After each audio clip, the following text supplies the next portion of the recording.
Day 3, I overslept quite a bit. The crows have already been crowing, them squirrels have been squirreling. I woke up in the middle of the night and had some bugs crawling on me. Don't know how, but these ladybugs got in. I do know how.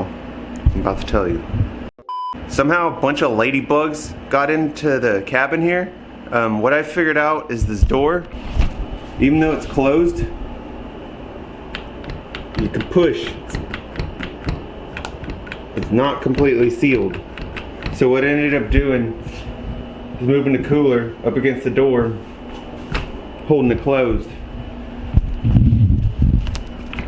Still don't understand why a ton of ladybugs and those other little earwig looking things only came in, nothing else. I must have swept at least 50 of those things out of here. It's the weirdest thing. I'm just gonna make an egg sandwich. You've already seen me make this before in a previous video, and I'll see you out on the trail. I did this one a little different. I remembered cheese this time, so there's a slice of cheese on there, and I added pepperonis. Why? Because I have them. And I used this pan yesterday, and I forgot to bring dish soap. I have some bio-friendly dish soap that I forgot to bring. So I used mouthwash to wash it and the eggs, and I'm certain I rinsed the pan good enough and thoroughly. Like, I rinsed it quite a bit. The eggs kind of have a mouthwash taste to them. Filmed this earlier in the summer. I just wanted to show you how much it's changed. I'm gonna play the clip from earlier in the summer right now.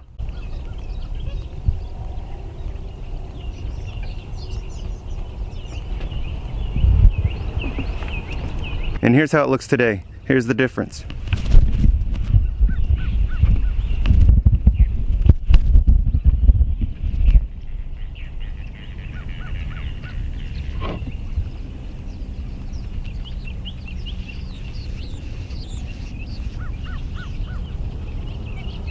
It's like a freaking war zone. Every time I try to talk to the cameras, helicopters, airplanes flying over.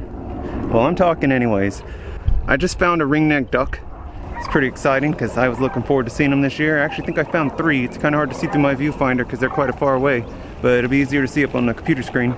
But they are a diving duck from North America. They'll dive down and they'll grab fish or crustaceans. They'll even eat aquatic vegetation or whatever. They get their name because they have a chestnut colored band on their neck. It's extremely hard to see. You have to see one up close to see it. Apparently some people who first discovered them found a dead one or collected a dead one or whatever, and it had a chestnut ring that they saw, and that's where they got the name from. Some ducks you can see it, some you can't. And then the last fact that I can remember about them that I know is that piebald grebes like to beat them up.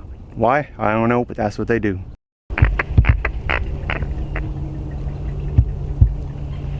There's some coots back here talking to each other. Also notice their distinct golden eye. These ducks also look a lot like the lesser or greater scaup. I don't know if I'm saying that right. Could be scope. I've heard it so many different ways and I've only read it myself. So correct me if I'm wrong.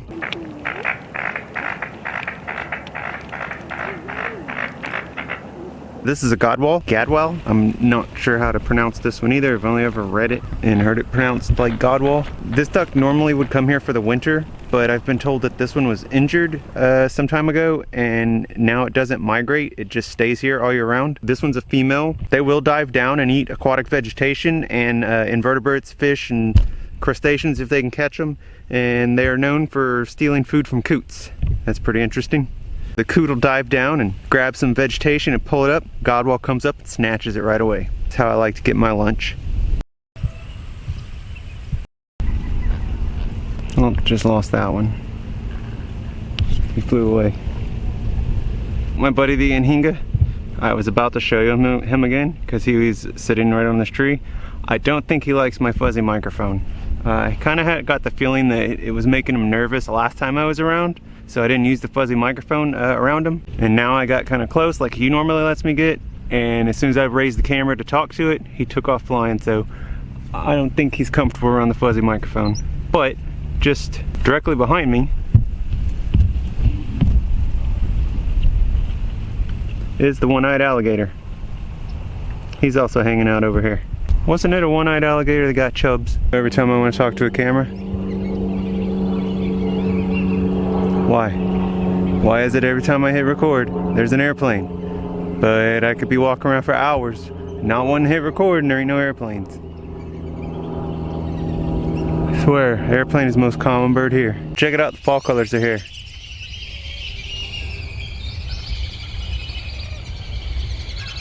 And that sound you hear? Those are black-belly whistling ducks.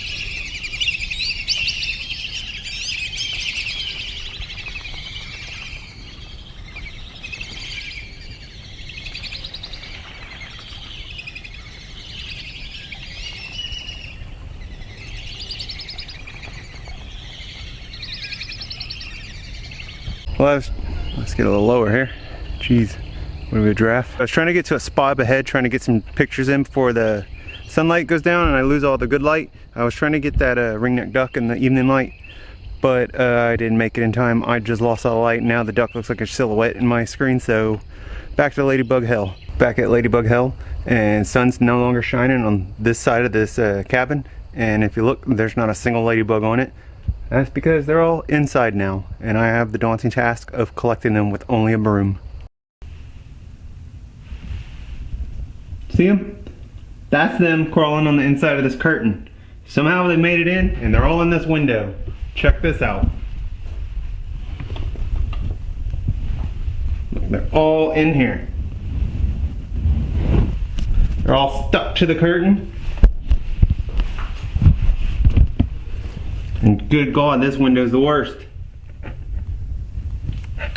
I'm walking around in here, it just crunches. I just can't help stepping on ladybugs. There's so many damn ladybugs. Where are all the ladybugs coming from? I'll probably be sweeping them out and sleeping with them in my bed again. Some people got bed bugs, I got ladybugs.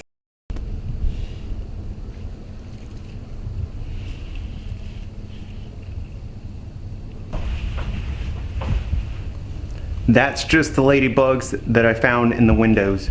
They're still in my bed here. This is gonna take a while. Alright, so I've now de-ladybugged my bed and all my clothes and everything. I'm gonna start preparing supper. I'm gonna do cod on the barbecue pit. The same way I did the salmon last time, I'm gonna do it on the paper bag trick. And then I'm also gonna do a little bit of shrimp. I got a ½ pound of shrimp I'm gonna do with the cod. The way I'm gonna do it this time is I'm gonna put the coals on half of the pit, and then I'm gonna put the cod on the opposite half, so it's opposite the hot coals, so that the smoke goes over it and everything like that. And I'm sure the fire's gonna whip the side of the paper and char it up a little bit, but the fish should be fine once the oil starts oozing out of it. I guess my biggest fear is leaving it on too long and drying out the fish, so I'm gonna have to keep an eye on it for that. And then the shrimp, you know, shrimp, you can cook that in 30 seconds. If you haven't seen the paper bag trick that I use to cook fish on a barbecue pit, just click that little pop-up right there, and that'll take you to the video where I show you how to do it. I'll be back after it's already done.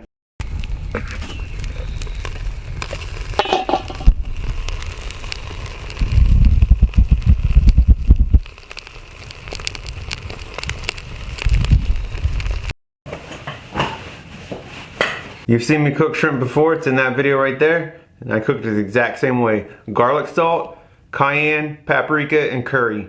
Just a dash of curry, just enough to taste it, not too much. And then put it on the barbecue pit. That's how you do shrimp.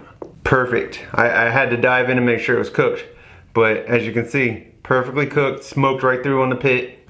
That worked out great. This paper bag keeps your fish from falling through the pit. And if you ever tried a fish basket, those things are a joke. Your fish sticks to both sides of it. When you peel it apart, you gotta scrape the fish off. Then you gotta go through the trouble of cleaning the fish basket. I can't stand those things.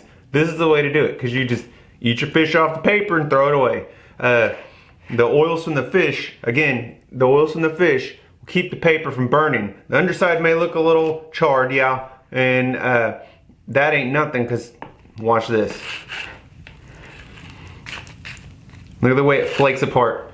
Perfectly cooked fish right on the barbecue pit. It's awesome.